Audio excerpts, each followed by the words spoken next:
Ladies and gentlemen, welcome to the critically acclaimed Pop the Trunk Podcast Hall of Fame. Recent Smitty, Protocol Paul, Pearl Game Ultra, Smith Dog Trail, the Rant God, Hotep Thanos, all of the above on that ISAT test and ACT. You know what it is. And ladies and gentlemen, we are here for another special challenge rant. This will be my 7th rant entitled, This Isn't Big Brother. Ladies and gentlemen, what I witnessed tonight was worth what I witnessed last week, wasn't it? I mean, I was so ticked off with how production was going out of their way to nut hug certain players that tonight I was, in a positive way, surprised to see not only how fair they were to all the players on Cara and Paulie's side, but also how much hypocritical statements, how many hypocritical confessionals I saw from that alliance. Now, ladies and gentlemen, please do not forget to like, share, and subscribe as well. Now, and by the way, shout outs to the mighty mods. Now, let's get into it because this episode kicked off where it left off, right? We see Turbo bringing that smoke to Jordan. And my number one problem with Jordan, and see, I'm glad I had the rant I did last week because it set this up perfectly. Did not go out of my way to tell y'all, Jordan specifically waited for security to show up before he said anything negative about Turbo in front of Turbo's face. Correct. Okay, and let's be real. The first time they went at it, he criticized Turbo in front of production and security outside as well. After that competition with the heavy relic in the pyramid going across the river. Remember that? So understand, the only time Jordan gets courage is when he's surrounded by the corporation. Remember what I said in the last rant? The corporation is production, which is security. Security is hired by production. So they are, by proxy, production as well. And Jordan is an extension of production within the game. And I have explained through previous rants, that's why he feels like he's privileged enough to tell other people what to do. Because he thinks his tenure and his experience on this show, being part of the production process, makes him someone with the type of clout to be able to say things, but he doesn't hold himself to that type of standard. And my biggest problem with Tori is she doesn't even hold her man to that type of standard. We saw Tori today during the competition. Cara is the last woman left on Team US. And by the way, I'm going to get into a hot take conspiracy theory about that competition. Very suspicious. But let me get this point out of the way. Y'all notice how Cara was the only one left on Team USA. All their hopes rode on her. And Tori comes out of the woodwork with a confessional saying, oh, if you're this challenge legend, you should be able to pull it off. It was 1 versus 2, Tori. You expect Cara in muddy water to be able to stop 2 other women from getting 1 ball and taking it to the other side? All they got to do is what they did. Hold Cara down with 1 person. The other person sprints off. It was impossible for Cara to win that competition. But the reason why I'm bringing this up is, why is Tori putting all of that pressure on Cara to live up to her challenge legacy when her man was the first one eliminated out of all the men? So we don't get a confessional of her saying, damn, baby, you could have did better than that. But we get a confessional of her throwing smoke at Cara. And see, here's my biggest problem with Cara haters. Y'all are hating on Cara simply because you don't like the man she chose to sleep with. It's really that simple. If you judge her gameplay in this season, strictly on the surface, Cara has pulled off a masterclass this season. In my opinion, this is the best gameplay I have ever seen out of Cara Maria. And she has won seasons before. But most of those seasons she won based off of not necessarily her gameplay being great, but because she had physical prowess over the other women, right? Now, she did win, didn't she win Vendettas? I believe she did win that season. I could be wrong, but that's beside the point. At the end of the day, people are hating on Cara, they're hating on Paulie, simply because they are giving all of these OG challenge players a dose of their own medicine. You can't say, welcome to the challenge, or this is the challenge, or time to learn the rules of the challenge. Then when someone blindsides you like you blindsided them, all of a sudden, oh, they're playing low and dirty. Oh, they're resorting to measures I can't condone. You're in a pregame alliance. That's as low as it gets. You're such a coward. You need to have have people on your side before you even walk in the house. That proves you have no confidence in your gameplay because you don't believe you can pivot under pressure. So what you do is you create a scenario where everyone else has to react to your gameplay. And kudos to them because they had to show the ability to produce under pressure. Whereas all of y'all, now that y'all ain't got Laurel to hide behind, y'all ain't got bananas to hide behind. You know, everyone said the other team was hiding behind Wes, but they seem to all been playing better after Wes left. What's your excuse? Laurel leaves, Nani loses her crap. She loses her shit completely. You got her complaining over Turbo leaving when she took Jordan's side in the fight versus Turbo anyway. So what are you mad at Ashley for? Like Nani, at the end of the day, you're just mad at Ashley because she weaponized Turbo's emotions better than you ever could. And here's my problem. How are y'all going to have such a problem with these players for doing this to Turbo when y'all have been manipulating Josh's emotional, weak infrastructure since the beginning of the game? Like, talk about a pot calling the kettle black. You feel what I'm saying? And see, I ain't even getting to Turbo and Jordan yet. But I'm just bringing up the points here. And ladies and gentlemen, I got to let y'all know right now off the top of the dome, I got a conspiracy theory that is going to blow the roof off the place. So stay with me because it's coming soon. But let's get into this Jordan and Turbo thing, because at the end of the day, this dude waited for security to be around to criticize him. He copied his walk. It made Turbo mad. Jordan tried to play it off like, hey man, you let all of these guys manipulate you against me, blah, blah, blah, blah, blah. He's taking no ownership. He has no remorse for any of the gameplay, any of the cheap tactics that CT coined, that he used. He's targeting women for no reason. He's telling them what they can or cannot do in the final. We don't even know what the final is. Why does it seem like all of these players who are part of the pregame alliance are all the players who are so sure what the final's going to be? Everyone keeps mentioning swimming. Even though a lot of these competitions have had water incorporated into them, there is no reason to assume yet that the competition is just going to be swimming, right? I mean, yeah, Jenny tonight, she was probably the only person that's on that side that mentioned running, but she mentioned it because she was pissed off because Kaylee pulled off another masterclass. And that's another thing, Josh. How are you mad at Josh for blindsiding Georgia when, Josh, every single time you had a vote this season, you went out of your way to target Josh? So Josh isn't supposed to target the one person left you're close to? Josh, how entitled are you? If I didn't know better, Josh, I would say you are the reason why Josh was so okay with going back on his word and turning on Georgia, because your dumb ass kept targeting him incessantly. And see, this is the thing. Y'all could have thrown in Rogan in that competition versus Bear. Y'all wanted to blindside Josh to make sure at the last second he would not be mentally ready to go in there. So why would they do the same thing to Georgia? Is it low and dirty?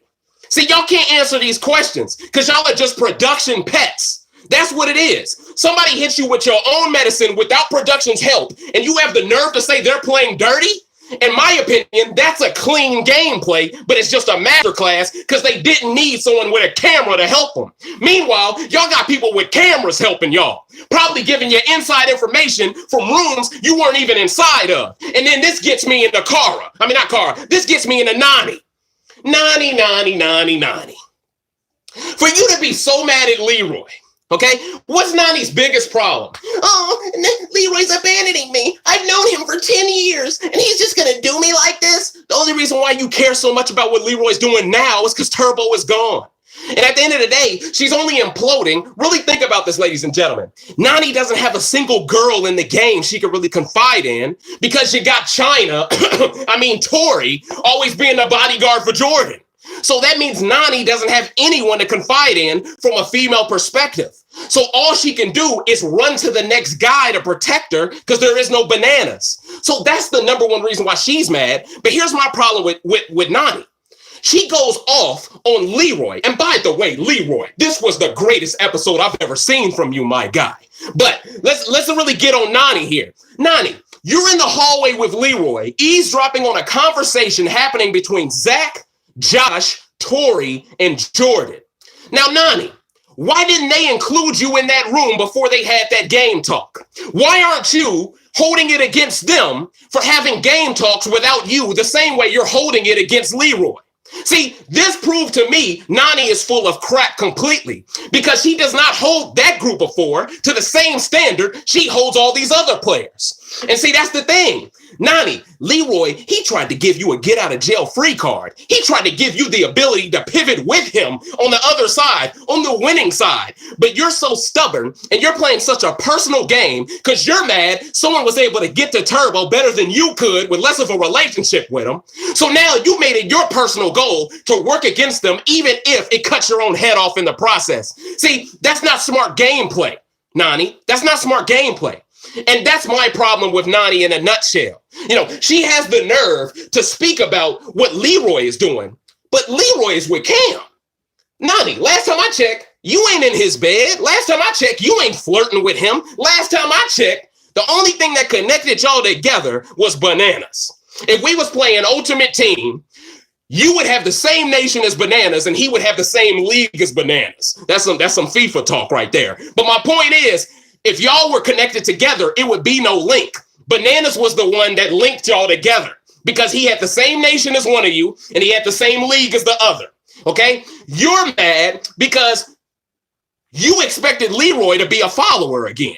You expected Leroy to play a game that wasn't conducive to his own self-preservation. And see, that's why Leroy had to let you know what it is. And see, Nani, are you an idiot? You are by far the weakest girl on the team, but you got all these people taking shots at Ninja. Ninja, the one who knocked out Laurel. Are y'all idiots? How the hell is Ninja weak when she knocked out your queen bee? See, people aren't making any sense. They're not making any sense. She knocked out Laurel, the person all of y'all were following behind. Brienne of Tarth, whatever the hell you want to call Laurel. She knocked the 6'8" giant out of the match, coach. She pulled off the impossible. Now all of y'all are salty. Now all of y'all are trying to make it seem like Ninja ain't a good player. Ninja was just in a damn final. Now all of a sudden making a final holds no weight. But y'all aligned to Josh. And that's why I'm so happy that Leroy put that bitch ass nigga in his place. I know I shouldn't say that word. I'm sorry, ladies and gentlemen. But when we talk about two black men, I'm going to use the word because Leroy said what needed to be said. At the end of the day, Josh, you are a hoe when you talk about the game. You are a punk. All you do is chime in on the side because you don't really want no smoke. And Leroy, he was shooting out there. He was shooting off the hip. He looked like Israel Adesanya after he knocked out Robert Whittaker. He was just spraying everybody. They tried to come at him from every angle. Boy, Leroy was like, hey, you want this L too? Okay, let's get it cracking. You feel it, Demi? He went straight Al Pacino on y'all tonight. You feel me? Like he told Jordan to his face, man, you don't want to deal with me in a physical comp. Boy, I will wash you. I will squash you. Jordan had nothing to say though. Nothing to say. All Jordan, well, see me in the final. See me in a competition that's based around my skill set. All we do is swim and run because I'm too scared of the smoke. Same guy who said, hey, throw me in if Idris is the opponent. Every time it's some other guy, he's like, well, that's not smart. And Tori is no different. Tori is at the tribunal talking all that hot shit, talking about, I can take your strongest girl. I'll take any one of you bitches down. As soon as the vote starts commencing, all of a sudden she biting her nails. Shut your dumb ass up. You look like you selling all the wolf tickets on earth. Talking about, I'll take all you bitches down. Oh my God, what's going to happen next? Jordan, save me. Cameraman, what do I have to do to be saved this week? You feel me? And that's why it was such a brilliant masterclass, ladies and gentlemen. But I don't want to, and see, I still got to get into my hot take conspiracy theory about the competition that led to the proving ground. Ladies and gentlemen, this rant tonight is going to be amazing. It's going to match the energy of the episode, coach. I guarantee you, because I'm excited tonight. I'm excited, coach. I'm excited. So at the end of the day, Jordan, he plays the beta male card, And see, my biggest problem with production is, at the end of the day, they gave him a confessional, essentially saying that Turbo is the coward because he waited for security to be around to approach him, to confront him. When in reality, he confronted you like 4 or 5 times this season, and you kept acting like you didn't want the smoke until security showed up. We got into that, but at the end of the day, this is what I hate about Jordan, all right? Now, he's the one who lied to his face and acted like a punk, blaming Cara's alliance for all his wrongdoings. He projected his gameplay onto others out of fear and denied calling him weak to his face. So this once again shows that production are showing preference preferential treatment for allowing Jordan the platform to spew more delusions of grandeur, ladies and gentlemen. Now, I exposed last week how Jordan waited. I already talked about that. Let's move on. Okay. Now, at the end of the day, who the hell are Nani and Zach to act all high and mighty about Turbo? See, this is the problem I had with Zach. It's like, Zach, dog, you have been talking reckless towards women this whole season. Now all of a sudden you're going to act like because women manipulated Turbo, it's such a bad deal? Are you kidding me? Look, I'd rather have women manipulate a man in the game than have a man talk down to a woman all the time and no one checks him. And see, that's my problem with TJ Lavin. Oh, we can't have no more violence in this house. But you'll let CT compare a black man to Ted Bundy.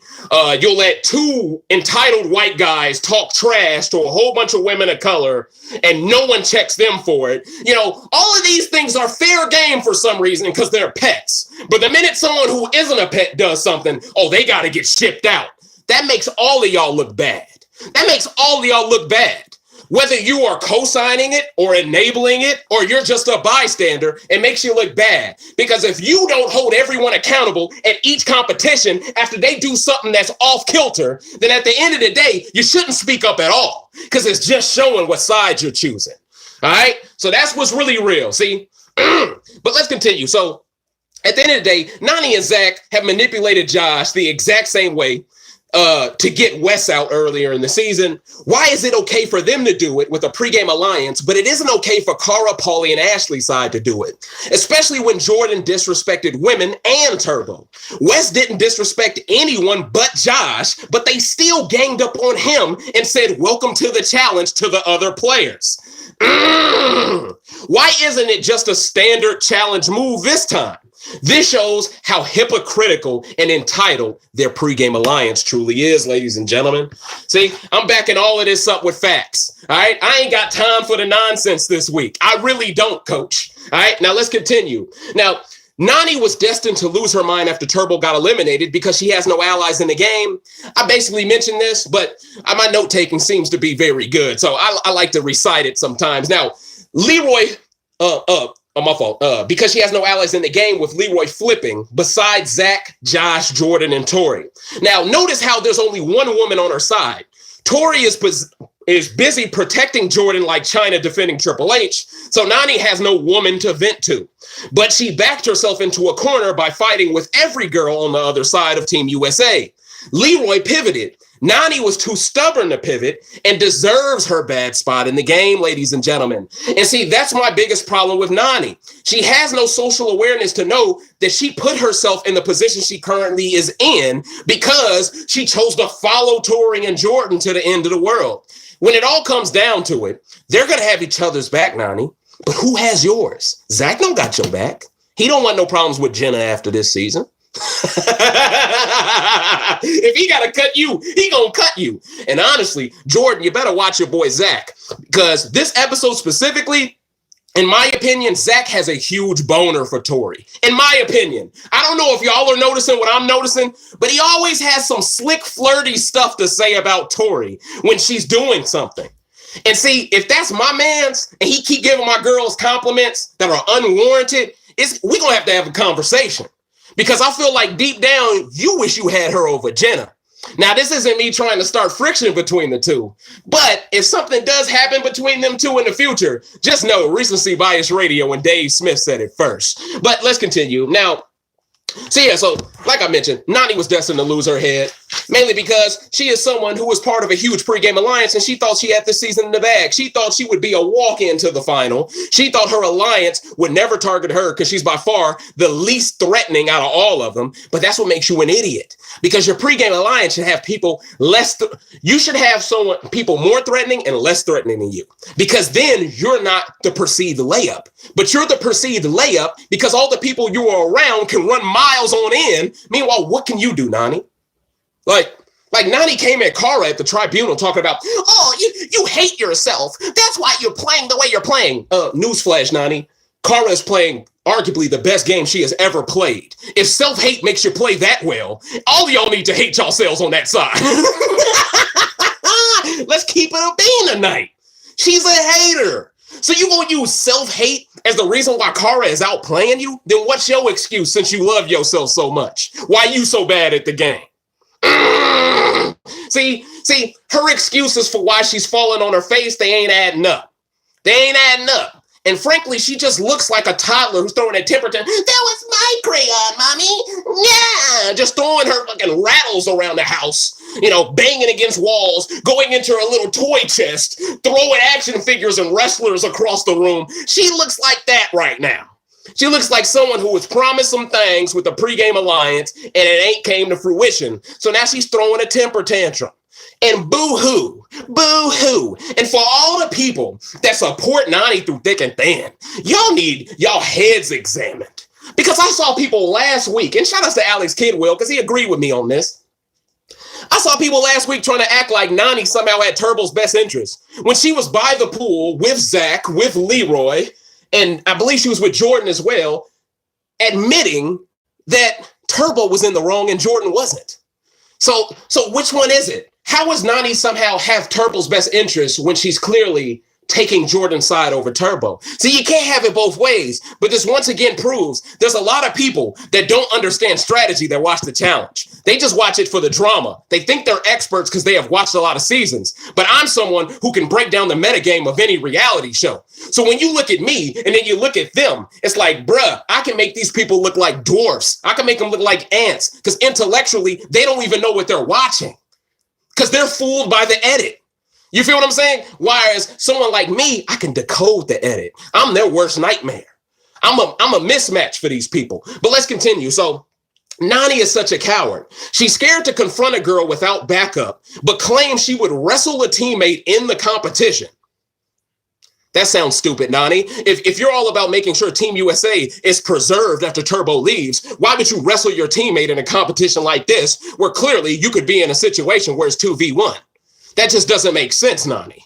But it once again shows, and I'm going to get to my conspiracy theory in a second, Coach. I'm going to get to it in a second. I'm building towards my conspiracy theory. And when I speak this into existence, y'all are going to follow me 100% on this conspiracy theory. But let's continue. So she's talking about how she would wrestle a teammate in the comp, but we all know Nani wouldn't harm a fly. She's scared of conflict. She keeps bringing up how low the other alliance are playing to win the game and gain numbers. But what's lower than a pregame alliance? I said that earlier. My point exactly. She's as cowardice as China. Tori. My fault. Now, let's get into the conspiracy hour, because this is the moment where my gears started turning. And see, this is why I was so late to do this rant, because I was actually notice how as soon as I said I was going to get into y'all froze. Y'all notice that? See, I was running a test to see if someone is doing that themselves, and we figured it out. There is a force trying to censor me, but it won't work because my infinity stones are still shining. But let's continue. Now, this is the first part of the conspiracy theory. Did y'all notice Lee mentioned how Team USA's men are nowhere near as good without Turbo? Okay? Even Ashley mentioned it. But remember, Jordan went out of his way to say Turbo was the weakest player on the men's side on their team, knowing damn well Josh clearly was the weakest. But this once again shows they have each other's backs. But see, your gameplay can't be centered around, hey, let's have the strongest possible team for the final, but Josh is your little errand boy. You can't have Josh as your little errand boy, snickering in the background, acting like he's playing well when he's not, when in reality, y'all blew a 3-1 lead in this entire season. If you really break down this season, y'all blew a 3-1 lead. Laurel got cocky. Then Bananas took a deal he didn't believe Paulie had the balls to go back on.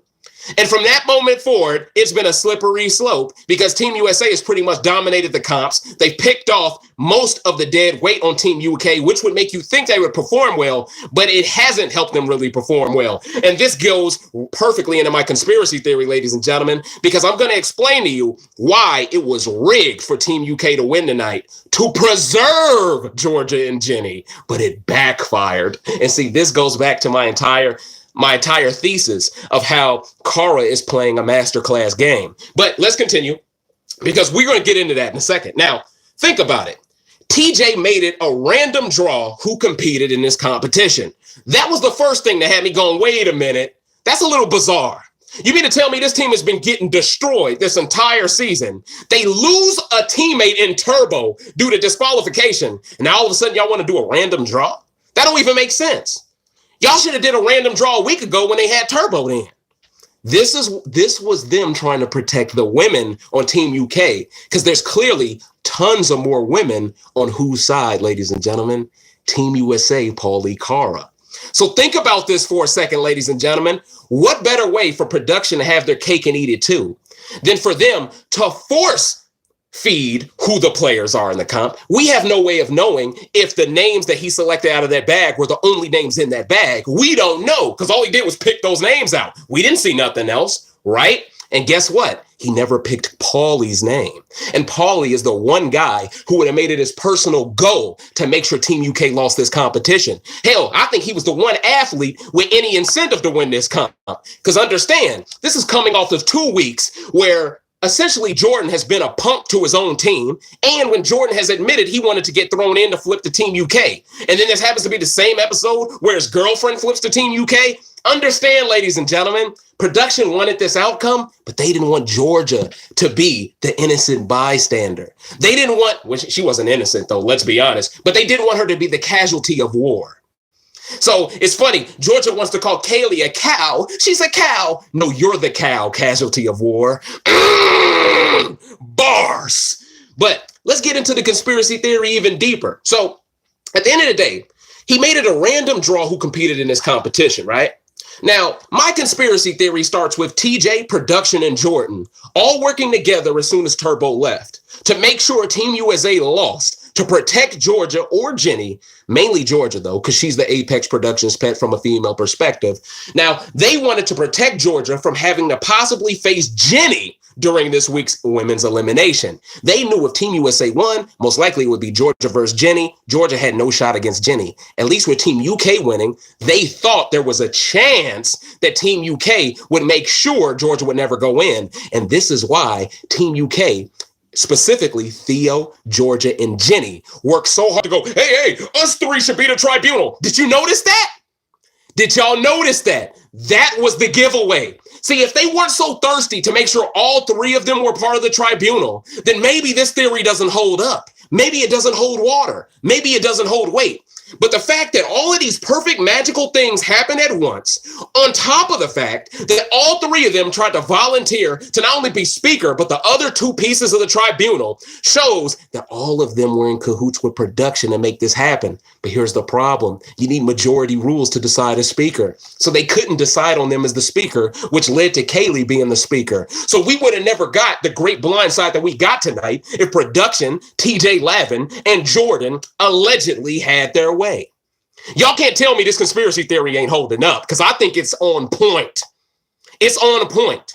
When you think about the behavior of the players, and Cara had a confessional saying, we had a fail-safe plan just in case they tried to do this.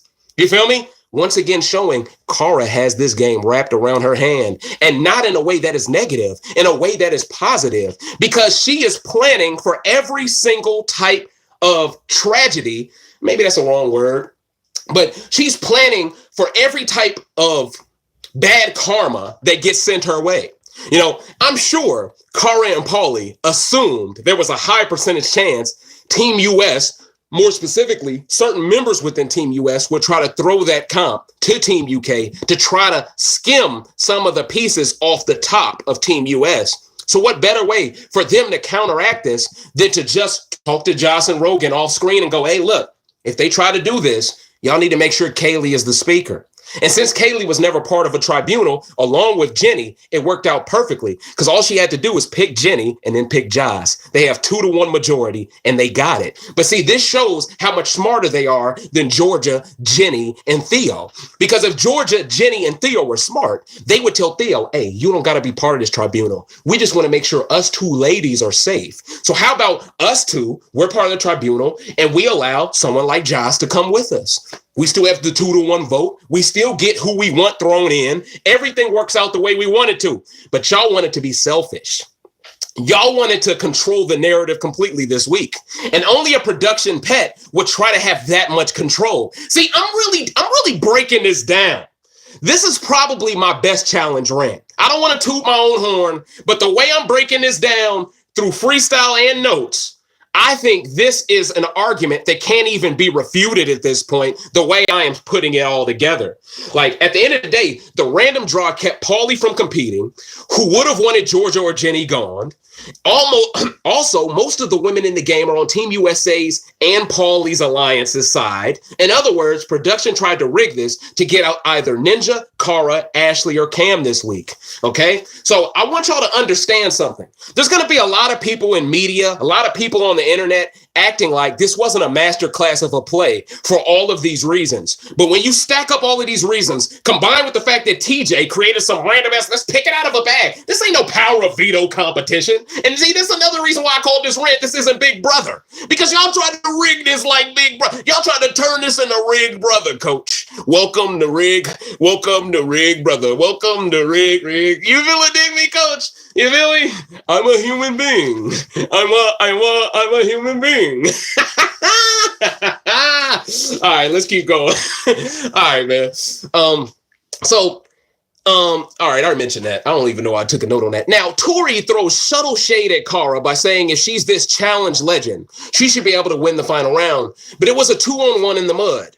Why doesn't Tori have this same expectations of her man, though, who was eliminated first? And if she truly thinks Cara is an overrated player from a legacy perspective, why was she so scared to face her in the proving ground when she asked her a week ago if she wanted to go in with her? She said it wasn't the right play. She said it didn't make sense.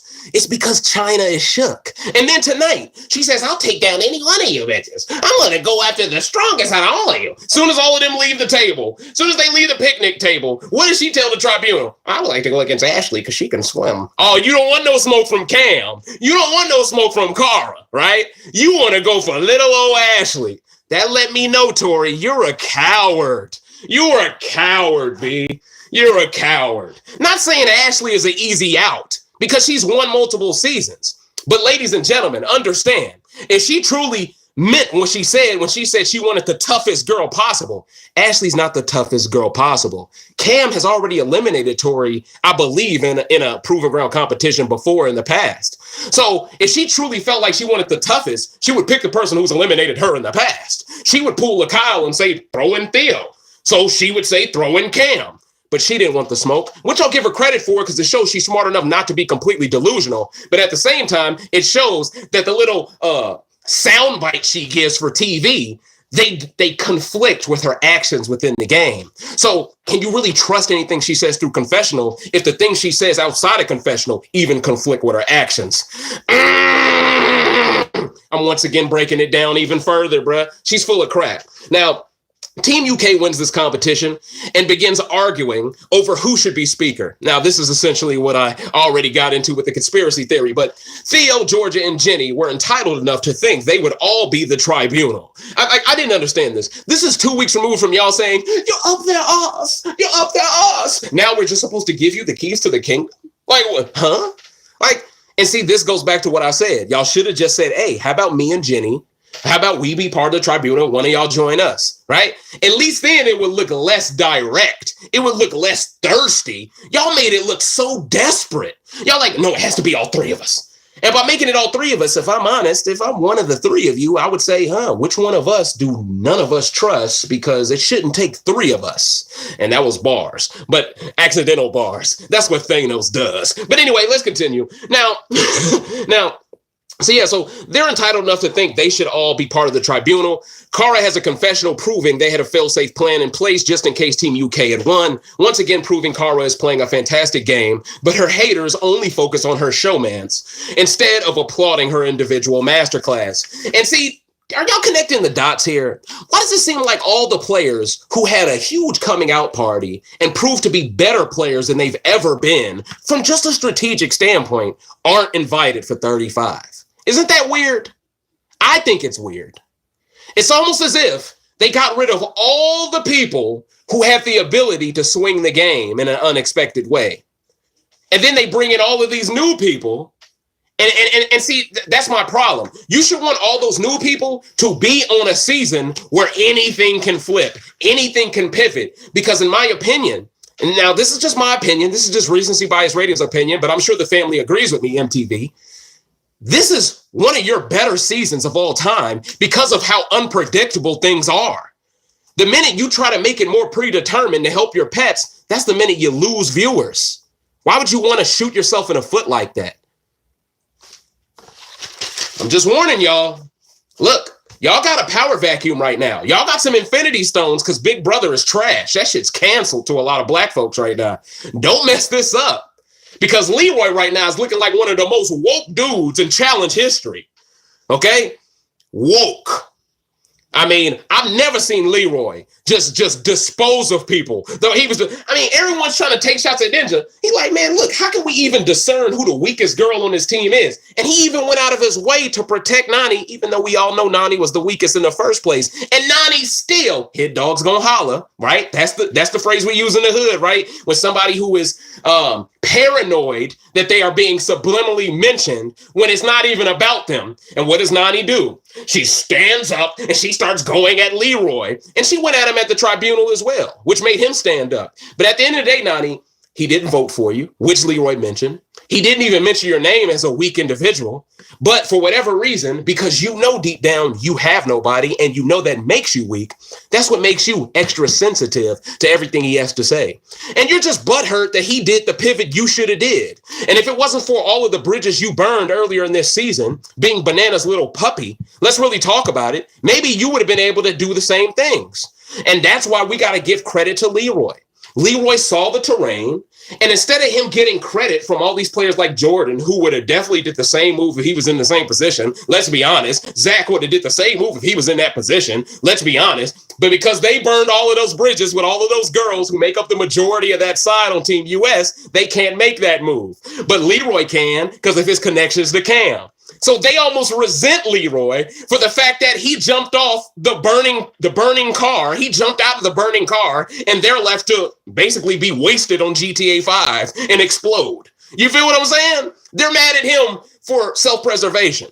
Well, how about you press triangle, my G? How about you press Y and get up out that thing with me? Oh, that's right. You can't because you put a brick on the accelerator because all y'all wanted to do was move forward with this pregame alliance. Boy, my analogies are top tier tonight. Oh, my. Oh, my. Okay. But anyway, also, I want y'all to peep game how Paulie's side wants Tori out while Tori wants no smoke with Cam or Cara. Instead, she pushes for Ninja like Ninja didn't eliminate Laurel. She's talking about, oh, I want someone who I can throw around. And that's what let me know you're a coward. You're just like your boyfriend. He wanted Idris because he thought he could handle Idris. You wanted Ninja because you thought you could handle Ninja. You know, and see, that's a compliment to Cara and Cam because it proves you don't believe you can throw them around. But let's continue. But the most important tidbit to take from this is Jordan, Josh, Zach, and Tori having that meeting without Nani. I spoke about this a little earlier, but let's get into the detail of it all. That told me a lot. For her to eavesdrop over walking in the room shows Nani off screen had some type of a fallout with that group because otherwise they would have waited for her to come in the room before having game talk. See, this was really on my mind. I'm thinking, why is Nani in the hallway eavesdropping like she's on the other side? And why is she going off on Leroy like 5 minutes later as if she's on their side when they're having a meeting without her and she feels like she can't even walk into the room and continue conversation, so she got to eavesdrop? That's what had me so lost. And that's what showed me production is hiding certain things from the edit.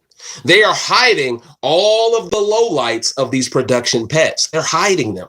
Certain things you can't hide, like with Jordan and Turbo, because that led to someone being disqualified. You have to provide the necessary context to explain why Turbo left, right? So they had to be somewhat fair in that retrospect. But when you break down Nani's gameplay specifically, they have kid gloves for how they're exposing Nani for being a hypocrite. They're not really showing the true is true tea of it all, basically is what I'm trying to say. Now, Leroy pulls Nani into another room. Instead of Nani protecting herself by trying to pivot, she's still playing a personal game.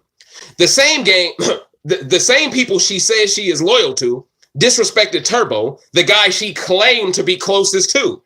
So why would Leroy trust anyone who would side with people who mistreated their friend?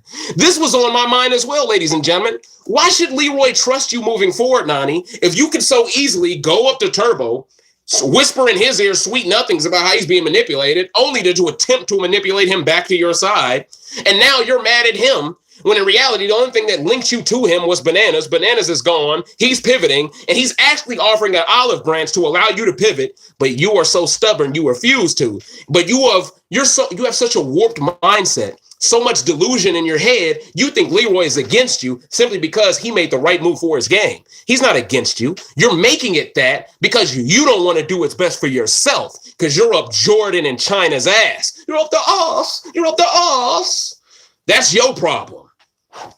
Now y'all trying to guilt trip and bully Leroy for not being a punk.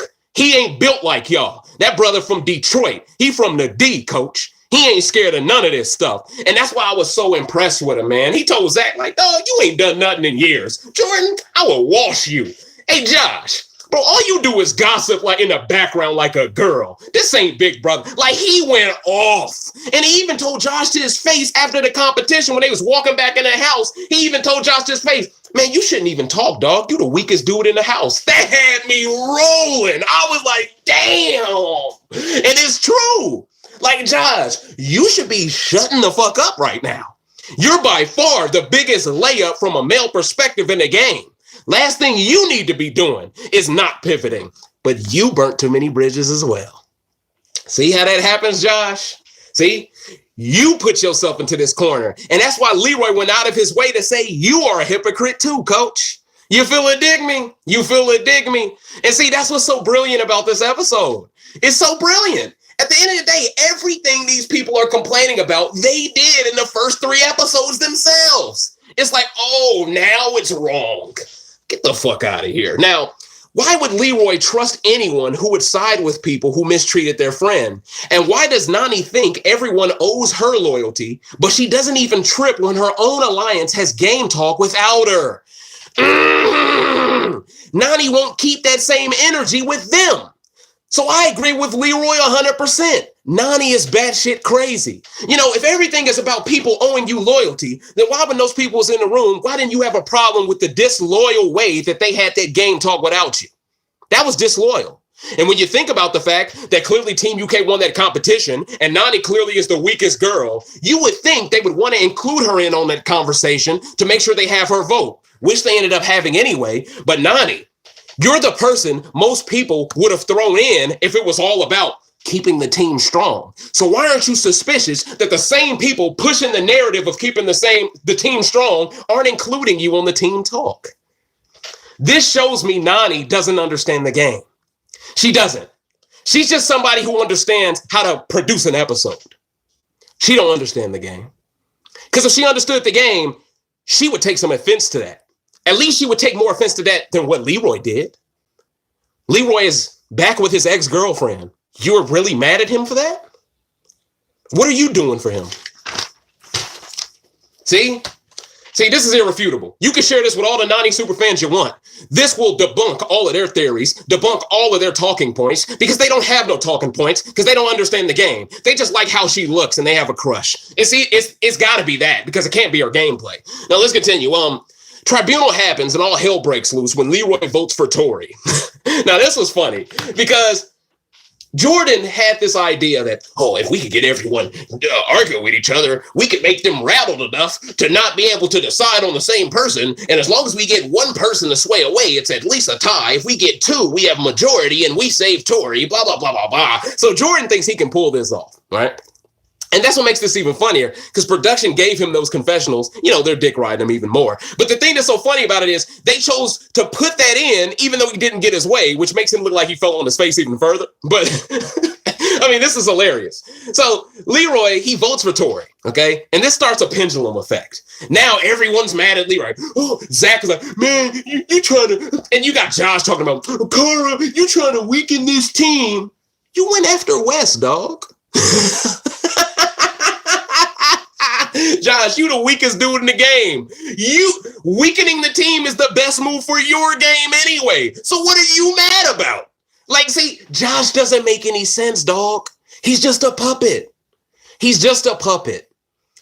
For his game, for his win conditions, ladies and gentlemen, he should want as many strong players to drop like flies, because the more that drop, the less he's perceived as an obvious layup, correct? But if they keep the team as strong as possible, Josh is in the position he's in right now, right? He's by far the weakest player on the team, by far. And he signed up to be the weakest player on the team, by far. So now you're mad at Cara for doing something that's helping your game inadvertently, but you're too dumb to see that you can pivot through it, once again proving you didn't deserve to win, Rick brother. See, I'm really breaking this down. This ain't about personal shots. This is about me truly talking about the strategy, dog. This is about simply the strategy. Josh does not understand. And that's why Leroy had to tell him, this isn't Big Brother, bro. Being a little Tom girl running around, that's what Josh is. He's a Tom girl. Being a little Tom girl, all right, that doesn't make you a good player. You think it makes you endearing, but now that George is gone and your heart is broken, you see him in the preview of the next episode, you guys can throw me in if you want. All of a sudden, he ain't got no fight. He's almost reserved and ready to leave. Looks like a quitter to me in the preview, if I'm being honest. But let's continue. So Nani goes off on Cara and Leroy, claiming Cara's self-hate is why she is playing the game the way she is. But Cara is playing so well, this doesn't make any sense to me. Nani is only mad at Cara because her man got out bananas. Period.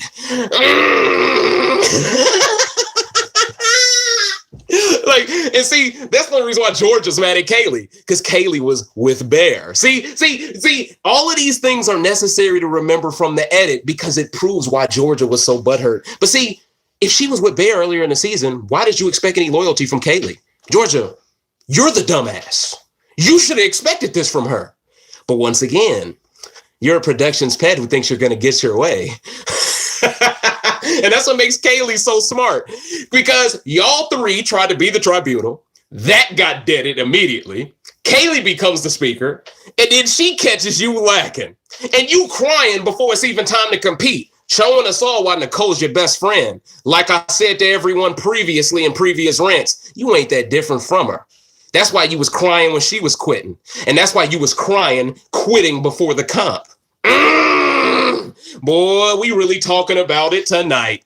We really talking about it. She got embarrassed tonight. Embarrassed. Oh, she only did that because she can't compete versus me. She just wants to stand up there and be strategic and political. That's part of the game, Georgia.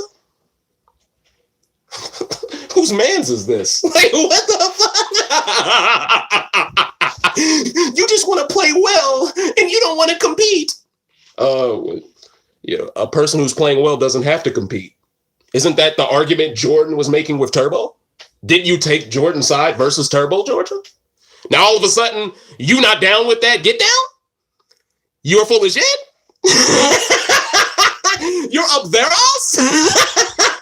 Bro, this is hilarious, dog. This is hilarious. Because at the end of the day, no one can deny what I'm saying ain't true. It's true. But anyway, let's continue. Now, majority votes end up voting in China. I mean, Tory. But pay attention to Josh the buffoon, because he needed to be told to vote for Ninja. In the midst of everything going on, in that scrum, Josh forgot who he was going to vote for. I think Josh was contemplating pulling a CT. I think he wanted to not vote for anyone, or he wanted to vote with the majority to save his own butt, knowing next week would be a male elimination and he's the weakest. But did you notice how as soon as Tori said out loud, she said, Ninja? Did you notice how Josh followed her up almost at the same time and said Ninja? It was like he needed her to lead the way. Further proving he's a Tom girl. Let's really just call it what it is, bro. You know? So at the end of the day, this proves to me he was at least contemplating pulling a decent move. But once again, he's an embarrassment to all former Big Brother players that are on this show. In my opinion, he's an embarrassment because he comes on this show as the only former winner, and he is by far the worst player. I have to keep driving this point home. How are you the only former winner in Big Brother history that is on this show, and you are by far the worst player that has come from Big Brother to this show? It just goes to show the jury, the whole jury is a flawed system in Big Brother if a guy like this can win with this limited of a skill set. Like, really? Like I would have took Christmas Rousey winning over him. And by the way, ladies and gentlemen, please do not forget to like. I'm seeing the numbers in here. Like the video, please, okay? That allows more people to be able to watch this video and enjoy it like all of you are. Now, let's continue. So Tori goes off on the women, saying she will take any of them out, but if she truly believed this and wanted to face the strongest girl, she wouldn't have been biting her nails in fear as people voted. I mentioned that in my opening montage. Tori tells Josh, Jenny, and Kaylee she will flip to Team UK after she wins. She also wants to challenge Ashley simply because she can swim. Notice how she didn't say Cam or Cara. This proves she doesn't want to face the strongest. Okay, now Jordan calls out Leroy for getting out strong people. Then Zach chimes in. Leroy mentions how hard it is to determine who the weakest woman is, but Nani clearly is the weakest. Josh chimes in and Leroy tells him to his face he can't talk because he's the weakest guy. I thought it was classic humor. Now, they are essentially trying to bully and guilt trip Leroy into joining back with them. But this approach only makes Leroy more loyal to Cam's side. And that's what they weren't getting in this episode. They were justifying Leroy's decision-making by going so hard on him for just making the right move. How many challenge players have we seen in the past do exactly what Leroy has done, but none of them have been hated on this much? You could only hate on a man that much if there was a pregame alliance involved. Because otherwise, you shouldn't expect so much out of him to be loyal to you. And this goes back to why pregame alliances, they're a gift and a curse. If they work, you guys are cheaters and no one likes you. Well, none of the smart fans like you, right? But if it doesn't work, not only do y'all look like imbeciles for even attempting it and failing at it, but it makes the people who figure out it's a sinking ship and get off the Titanic, it makes them look like the smartest players on the team to begin with. Y'all put over Leroy on accident in this episode. I got to be honest with you. Y'all put the man completely over. Now, Zach and Jordan start attacking Ninja, so Leroy turns into Thanos on them. And he told Jordan he would squash him in a physical comp. This leads to Josh's moist ass saying, I'd love to see that. And oh man, I was thinking in my head when I first saw it, I was like, Josh, why are you even getting involved in this? See, everyone says Josh is this pro-black guy. Meanwhile, he's taking two white guys' side against a black guy. And the black guy is trying to do a move that would benefit Josh's game. If that don't show you Josh is a damn buffoon and coon, nothing else will show it to you. And I know there's a lot of Afro-Latino people that feel like they got to support Josh no matter what. Y'all need to separate yourselves from him too. Because I got to be honest with y'all, y'all look bad the more y'all support him blindly just simply because of that. At a certain point, you got to judge a man based off his actions, and you got to judge a man based off what he's done, right? What has Josh done? Nothing. When has he ever jumped on code with a black person who was being bullied or harassed by multiple white folks? Never. He didn't do it for Dominique. He didn't do it for Ramses, even though Ramses had it coming because he was cooning too. He never did it for any black person. He never did it for no Davon. He never did it for nobody in the challenge house. But he does it for Georgia. Blackface Georgia.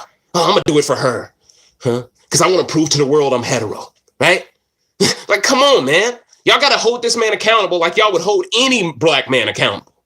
Take the Latin part out of it. He just a black dude who's a goofball. We need to just call it what it is. Like, for real, bro. Dude is a clown. Period. He's a clown, you know? Now, so they start attacking. This leads to Josh saying, I'd love to see that. So Leroy claps back and tells him, all you do is gossip like girl. He also told him this isn't Big Brother. Josh got completely bodied in this back and forth. And this is the best Leroy I've seen in challenge history. We need more of this Leroy. Okay. If you play like this from this point further, you're going to win a season, brother. You know why I say that? Because there's people who will legit ride for you if you play like this, you know, and if Bananas' final season is truly next season, you picked the perfect time to start playing this way because you needed to get out of Banana shadow, bro. You don't want to be seen as an X-Pac just following around Triple H. You want to be seen as 1, 2, 3 kid. You want to be seen as a dude who got it on his own individually. You don't want to be seen as someone who is part of a stable his whole career. And that's how I truly feel, bro. Like, dog, you always had the tools to be a solo act. So along the way, you got too caught up in the tag team action. Now you're seeing it. If it is going to be a tag team, you and Cam will suffice. Y'all will be good enough, bruh.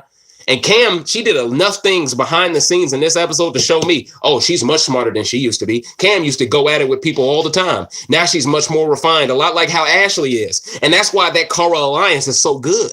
Because it's a whole bunch of women who no one really wants to compete against, but they also aren't uber confrontational like they used to be. They're more seasoned. And because of it, they got people shook. That's why Nani is so scared. Really look at the women on that side. If the weakest woman, perceived woman, is Ninja, and Ninja is leaps and bounds more athletic than Nani, what does that make Nani?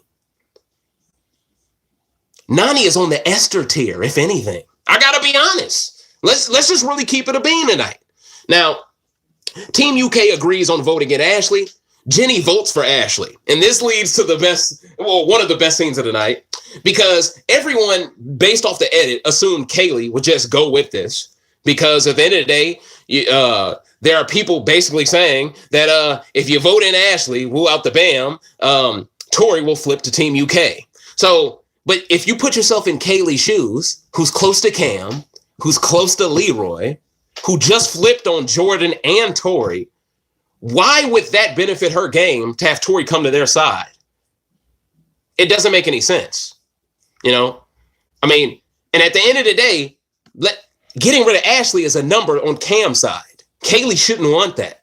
And by proxy, Josh shouldn't want that. Josh shouldn't want that either. So this made perfect sense.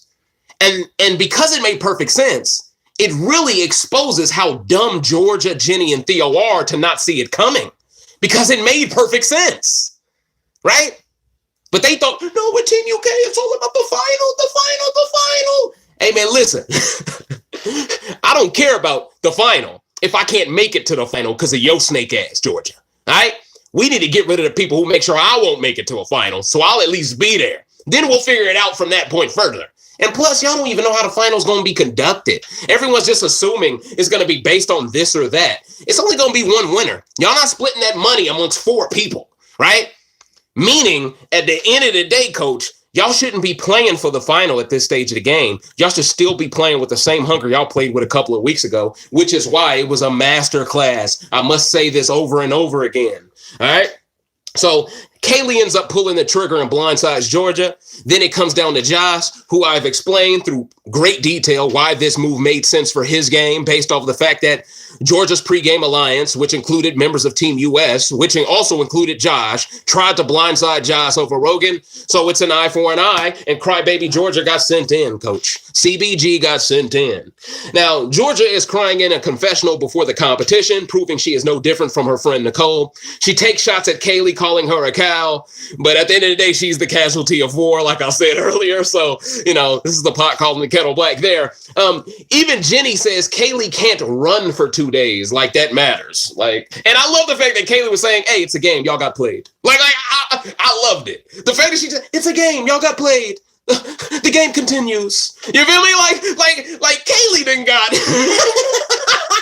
Kaylee don't care, coach. Kaylee don't care. And that's what I love about it, bruh. Like, you could tell her being partnered up with Cam that one season made Kaylee a little tougher from a mentally, definitely emotionally as well. Because I don't think the old Kaylee would have been able to have relations with Bear and not really care. I think the old Kaylee, because didn't Kaylee have a showman's Once Upon a Time with Bananas, if I'm not mistaken, right? So the reason why I'm saying this is, at the end of the day, I think the old Kaylee would have had some attachment, okay? I think she would have had some type of attachment, but she's a more refined player. And frankly, I think a lot of these sisters who came back from previous seasons are much more refined. That's why I was looking forward to Davon possibly coming back. And it truly is a shame that we won't be seeing her on the challenge again. But hopefully, if they offer her enough money, she will come back. We don't know yet. But so at the end of the day, Jenny is talking about Kaylee can't run for 2 days. Like that was somehow a scathing remark that should have Kaylee trembling in her boots. Oh my God. Like, at the end of the day, who cares about that? At the end of the day, they got blindsided and they can't take the heat. So now they're throwing temper tantrums, like I mentioned previously. Now, of course, Georgia has nothing but nice things to say to Tori and bad things to say about Kaylee.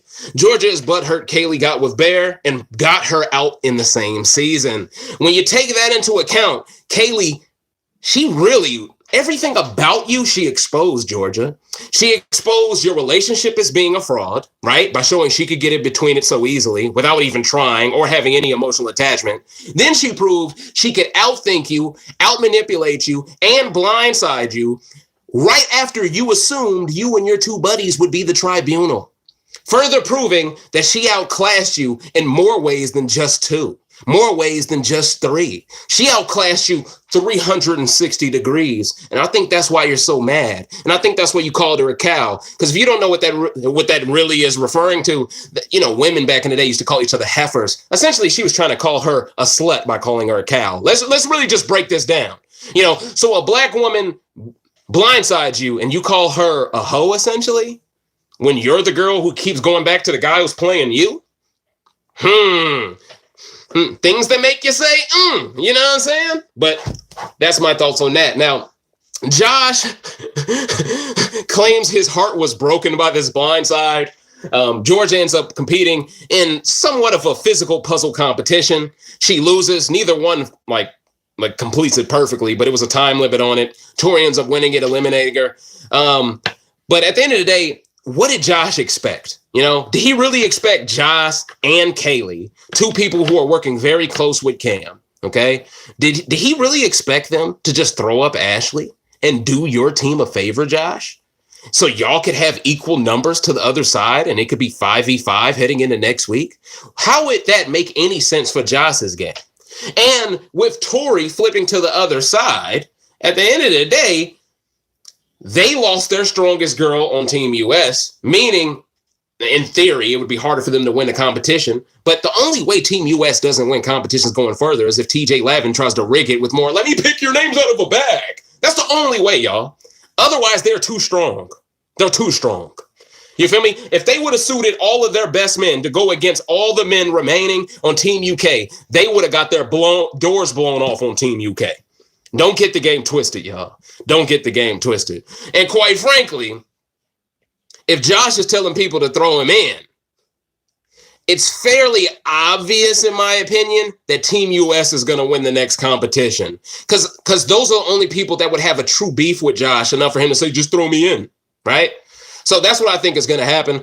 That's my prediction for next week's episode. I think Team US runs away with the competition. They win it, and then Josh tries to get them to throw him in. That's what I think happens. Because if Team UK wins it, it makes no sense for them to want Josh gone before all the other men. Really think about that. You feel what I'm saying? And honestly, it goes to show how bad of a player Josh is. Because if you truly are a layup, if you truly are one of the worst players on your team, you should be pushing for the stronger guys like Jordan or Zach to be thrown in over you. But you're too busy up their ass to throw them under the bus. Instead, you'll throw yourself under the bus. What? Where they do that at? Further proving you're not a good player. See, I'm just exposing you, dog. It is what it is. And I hope Swaley doesn't work with you. Bro, if Swaley works with this idiot next season, I'm going to be so disappointed because he will do nothing for y'all. Swaley, please listen to me. I know y'all ain't listening to me because y'all already playing the season or y'all about to play the season. Please do not work with him. I'm being honest with you, Swaley. It would be bad for your brand to work with Josh. It would be bad, especially when he don't defend no black people in front of white folks. It would be terrible. It would be terrible. I would accept y'all working with Faisal again over working with Josh. I'm being honest. And I'm sure a lot of people agree with me on that. Because at least you know Faisal from a physical standpoint can hold his own. What is Josh going to hold? Except another guy's dick. But that's neither here nor there. Oh, shit. All right, man, let's wrap this up, man. So at the end of the day, Josh is part responsible for why Josh did this move. Josh is part responsible for why Josh did this move. This was revenge for blindsiding him over Rogan weeks ago. It's okay to blindside as long as it isn't against them, obviously, but this is more hypocrisy coming from that side. So, ladies and gentlemen, let's get into answering some questions. Y'all got to have some on your mind. So I'm here for you. Thanos is ready. Let him come. Oh, Bananas just kissed Kaylee. Okay. Cinnamon Complex. Great rant. Although I haven't seen it. Thank you, Miss Cinnamon. I truly appreciate that. Have a great night, Miss Cinnamon. Oh, she's already gone. Well, she'll appreciate that on the playback. Killer Cam is the bomb. Brains and physical. Cam is the silent killer. I agree. Yes, Bananas is finally retiring, which is why a lot of people suspect it's going to be rigged for him, to be honest with you. Ghost says Josh doesn't even know his sexuality. Facts. Cinnamon says, who said Josh is pro-black? Josh is a confused buffoon. I agree with you wholeheartedly, Miss Cinnamon. Like, he is very confused, you know, but just because you're confused, that's not an excuse to continuously be a goofball, right? Like, if you're confused, go to someone who knows more than you do and get educated. He doesn't do that. Instead, he tries to play big, big, take little, big. I got more money than you, Paulie. But you notice with Leroy, he ain't say that. He ain't say that because Leroy been doing challenges for 10 years. We don't know if you got more money than Leroy. You feel what I'm saying? So he didn't take that route with Leroy. And at the end of the day, you can't really take that route again after saying it to Paulie, because then you're becoming a little hacky, a little redundant. And at that point, people go, oh, so you're one of those guys. You think you're better than people because of money. Okay, we're going to go out of our way to make sure you don't make no money from this show ever. So Josh got to be careful with that, because people will use a quote like that against him, and they'll use it strategically for why he can never make it to a final, you know? Even though no one believes he'll win one, but y'all get my point. You make it to a final, you get a little bit more money. That's good. You got your family out there with you. Oh, okay. Y'all talk about something. All right, let's get into questions. I don't want to. Oh, okay. So he says Bananas isn't retiring after 35. They started this rumor since possibly Rivals 3, at least since Final Reckoning. Oh, okay. So it's not true. It's just a rumor. Okay, that's interesting.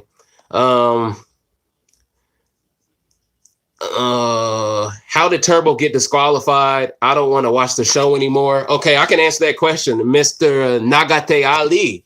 And a name like Nagate lets me know that you might possibly watch Naruto, because that's Pain. No, Pain's name was Nagato. But essentially, Turbo got disqualified for no reason. He never really fought Jordan. He didn't really hit him. He just approached him aggressively. And he stormed back and forth in a bedroom saying, on my mama, I'm going to beat your ass. He basically did some black shit, right? And they said, oh, okay, well, if you're just going to let us know that on your mama you're going to beat his ass, we got to send you home. And Turbo basically said, hey, he going to catch you outside. He going to catch you in traffic regardless. So Turbo, he ain't really sweating it, you know? And see, Turbo's another guy not brought back for 35. So Paulie, Cara, Turbo, you know? I don't know if Leroy's coming back. He might be. I'm not sure. But my point is, those three are pretty much the three that spark. Turbo didn't really spark the rebellion, but he definitely created the battle cry to make them more staunch in their beliefs to go against that side. He definitely, through his reaction to Jordan, he definitely showed everyone, oh yeah, Jordan got to go. And by proxy, Tori needs to go. So Turbo does deserve some credit for why Tori was targeted this week. Even if she flipped to Team UK, who cares? We all know the truth. Tori only made that decision because Jordan told her to make the decision. She's not smart enough of a player to make that decision on her own. That's why a couple of weeks ago, we got Jordan saying he was willing to make that move against Idris. So we know for a fact, if Jordan was contemplating the move initially, he ran it by Tori and he told her that was the best move. And that's why he complimented her going to the UK. And then they said, oh, we always wanted to buy a house in London or whatever the hell they said. So we have reason to believe that this was a move that Jordan had planned for himself, and he just worked vicariously through his girl, because now it's going to be a male elimination next, and Jordan probably wants to be in that elimination so he could flip to Team UK and be with his girl again. If I had to guess, that's the plan for Jordan. But here's the problem.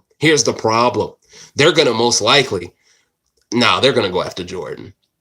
So is Josh volunteering to go up so Jordan stays in the game and flips to Team UK? Tell me Josh isn't that much of an idiot. Tell me he isn't falling on his sword just so Jordan can be reunited with his girlfriend. And you know what? I've talked myself into a conspiracy theory. What if Josh is so thirsty to be around Georgia that he's willing to fall on his sword for Jordan just so he could be on some trip post-show with her? I wouldn't hold it past him because he's such an idiot. But he still ain't gonna get no action even if you're on that trip with her. So it's funny, man. Neon, what's good, Neon? He says, love how Leroy turned up. Do you think it was smart for Tori to switch? It seems super emotional and not smart. I agree with you wholeheartedly. I don't think the move was very smart, especially considering Georgia's now gone. So what are you going to do? Replace Georgia and still be on the bottom of the totem pole of Team UK? And see, that's why I'm telling y'all, I can almost guarantee you all Team US is going to win next week, because theoretically speaking, it makes no sense for production to allow Team UK to win another competition, because at the end of the day, they're going to be worried that they're going to create another tribunal that doesn't include Tori, that doesn't include Theo, that doesn't include Jenny because she was just in it, or they'll include one of the two. Most likely they'll include Theo and not Tori because they don't trust Tori, right? And then they end up backstabbing and double-crossing Tori again, throwing her in just like how they threw in Georgia. But at the end of the day, next week isn't a girls' elimination, so we can just rule that out anyway. So who would they want to protect the most? I don't think they really care about protecting Theo, but they care about protecting CT. And they know if Team US wins, they most likely won't target CT because he's playing both sides. Whereas if Team UK would have won, they would still have the majority and they would have most likely went straight after Jordan. So that's why they had to make sure Team US wins next week. That's my prediction 100%. Team USA has to win. Because even if they do double cross Jordan, I think production would rather have that for television than have CT possibly competing against Jordan, right? And then if CT competes against Jordan, we know CT is washed. So they're going to want someone like Josh to be against Jordan. That's my theory on it. But see, here's the tough thing about it. The only way Josh can compete against Jordan is if Team UK wins.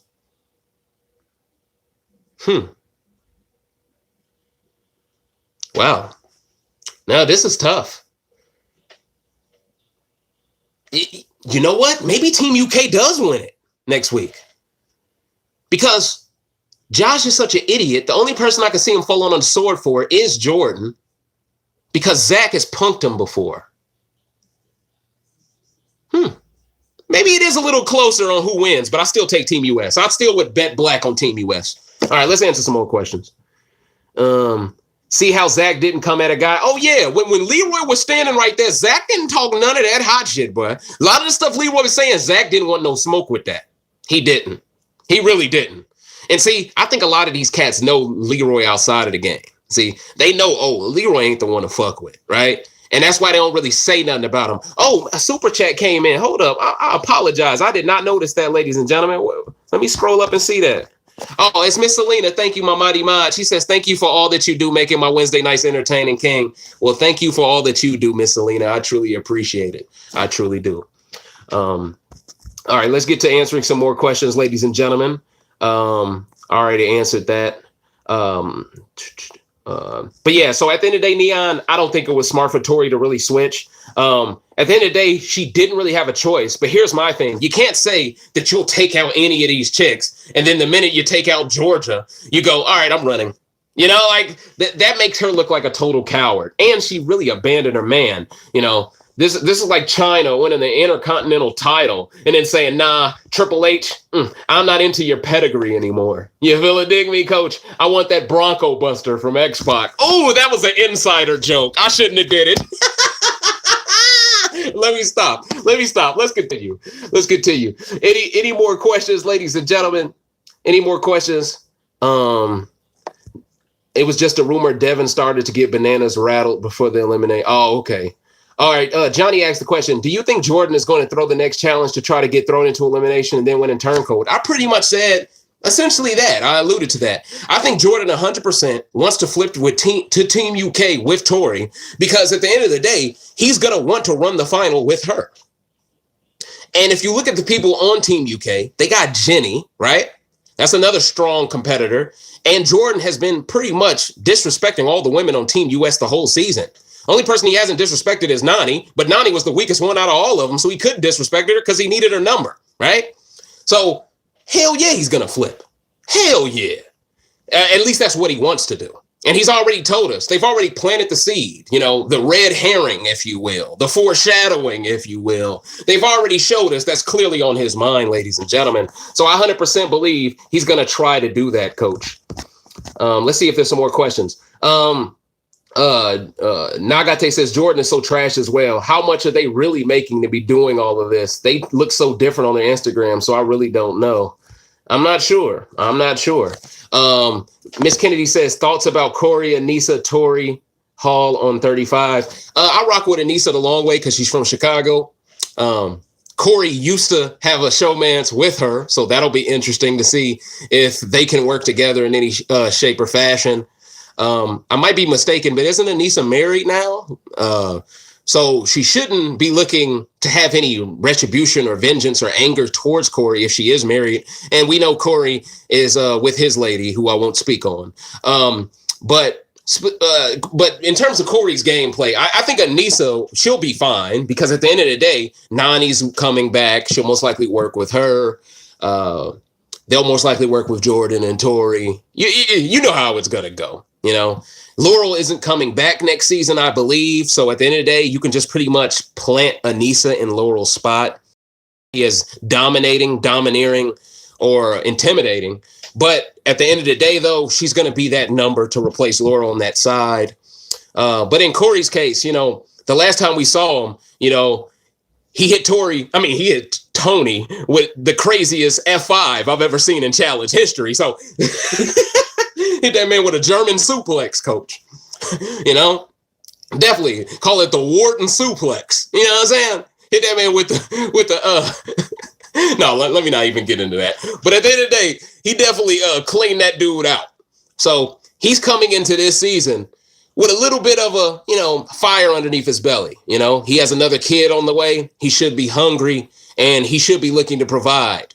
And he knows the mistake he made being too emotional last time. Hopefully he conjures that and he's able to use it effectively. Now, the question is, well, all of these new players coming into the game, specifically from Big Brother, right? And Josh the Buffoon being brought back. See, I believe 35 would have been so much better if they made Josh sit out. See, what I don't like is, how do you penalize someone like Paulie, someone like Cara, someone like Turbo, and then reward someone like Josh, who did nothing this season?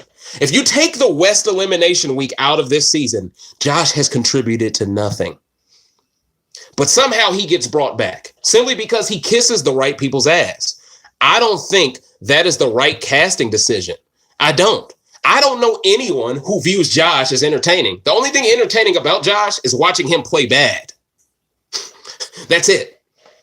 But by bringing him back and not bringing back the players who are actually pulling off masterclasses this season, production, you are showing yourself to be very biased. And that is not the position you want to take heading into Challenge 35, in my opinion. Or as I'm going to call it, Challenge KD. You feel it, dig me? Do I think the season will be horrible based on one person? No, but I've told people on Twitter already, at the end of the day, they need to keep their expectations very low because I think Swaley are set up to fail. I think they're 100% set up to fail. There's a lot of fake experts who don't even talk about Challenge 34 coming out the woodwork. Oh, I know some things. I've been looking at spoilers. Shut your dumb ass. We don't care about the spoilers you're reading, right? The people in my community, we want to approach things one episode at a time and view it for itself in one window, right? That's how we want to approach it. That's how we enjoy it. If we know what's going to happen, what's the point of watching it? And see, I think that's the dangerous thing. Some people are too fangirly, fanboy when it comes to certain people, right? You can't allow yourself to be as delusional as the Nani fans of the world, to where you just dick ride people for no reason all the time. You got to call it down the middle. And at the end of the day, looking at that cast, they don't look like they're set up to succeed. I could be proven wrong, but I believe the right approach heading into next season is to expect the worst. That way we will not be let down. And as long as we keep that approach, ladies and gentlemen, we will enjoy 35. But if y'all keep telling all these people to have their hopes up because you're looking at spoilers and all this dumb stuff, at the end of the day, you're ruining the surprise of the season for them. So they won't even be excited when they're watching it because they know what's coming.